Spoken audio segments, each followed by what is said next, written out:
గారికి సీఎం రేవంత్ రెడ్డి గారికి నా హృదయపూర్వక కృతజ్ఞతలు తెలియజేస్తున్నాను. అలాగే ఈ సెంటర్ల ఏర్పాటు చేయడం ద్వారా రైతులకి ఎలాంటి మధ్యవర్తుల దళారుల బెడద లేకుండా నేరుగా వాళ్ళకి రావాల్సిన ఆ ధరని వాళ్ళకే ఏర్పాటు చేసి అదేవిధంగా వాళ్ళకి ఏర్పాటు చేసిన ధరని వాళ్ళే నేరుగా అకౌంట్లోకి డబ్బులు పడే విధంగా ఏర్పాటు చేసినందుకు ప్రభుత్వానికి మరోసారి కృతజ్ఞతలు తెలియజేస్తున్నాను.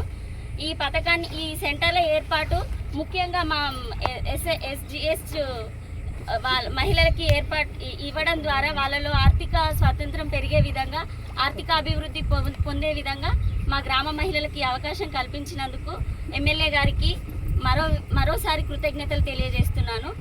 ఇంకా మా గ్రామంలో ఎక్కువ మొక్కజొన్న సాగు చేయడం ద్వారా మండలంలో వరంగల్ జిల్లాలో ఎన్నోటువంటి ఐకేపీ సెంటర్ల కన్నా ఎక్కువ సింహభాగం రాయపర్తి మండలానికి చెందే విధంగా గౌరవ ఎమ్మెల్యే యశస్వి రెడ్డి గారు సంబంధిత అధికారులతో మాట్లాడి ఎక్కువ సెంటర్లు ఏర్పాటు చేయడం జరిగింది. అందులో భాగంగా సింహభాగం ఈ యొక్క పెరికెట్ కొత్తూరు రెవెన్యూకి ఎక్కువ ఇవ్వడం జరిగింది. ఒకసారి గమనించండి, కొత్తూరు రెవెన్యూలో 7 సెంటర్లు ఉన్నాయి, 5 సెంటర్లు ఉన్నాయి.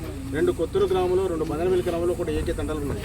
అంటే ఎక్కువ భాగము పంట పండించే విధానంలో కానీ వచ్చిన పంటను తొందరగా అమ్ముకునే విధానంలో కానీ ఈ యొక్క గ్రామానికి ఎక్కువ సెంటర్లు ఉండాలనే ఉద్దేశంతో ఎమ్మెల్యే గారు 5 సెంటర్లు ఈ యొక్క రెవెన్యూ గ్రామానికి ఇక్కడ ఇవ్వడం జరిగింది. కాబట్టి ఈ రెవెన్యూ గ్రామంలో రైతులు దళారులకు మోసపోకుండా, దారుల వద్దకు సరుకు తీసుకుపోకుండా ఇక్కడనే సొంత గ్రామంలోనే అమ్ముకునే విధంగా ఈ సెంటర్లు ఉన్నాయి. కాబట్టి దీన్ని సద్వినియోగం చేసుకోవాలి.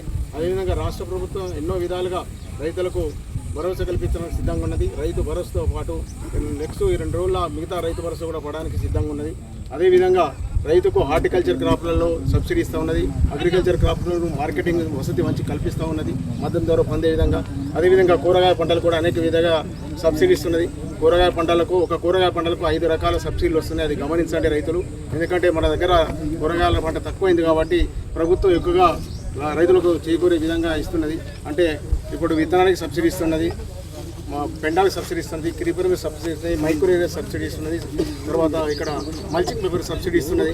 కాబట్టి ప్రతి ఒక్క 50 కిలోమీటర్ల దూరానికి కూడా మార్కెటింగ్ ఏర్పాటు చేయడానికి కూరగాయలకు అది కూడా కార్యాచరణ రూపుదిద్దుకోవడానికి ప్రయత్నం చేస్తుంది. కాబట్టి రైతులు కూడా అటు కూడా ముఖ్యతను ఆశిస్తూ ఈ అవకాశాన్ని సద్వినియోగం చేసుకుంటూ ఇక్కడ నిర్వాహకులు ఏవైతున్నారో రైతులకు ఏ విధంగా ఇబ్బంది కలగకుండా మంచినీటి వస్తే కానీ నీరే కానీ ఇబ్బందులు కలగకుండా చూడాలని చెప్పి కోరుతూ ఈ అవకాశం కల్పించిన పెద్దలకు కృతజ్ఞతలు, ధన్యవాదాలు.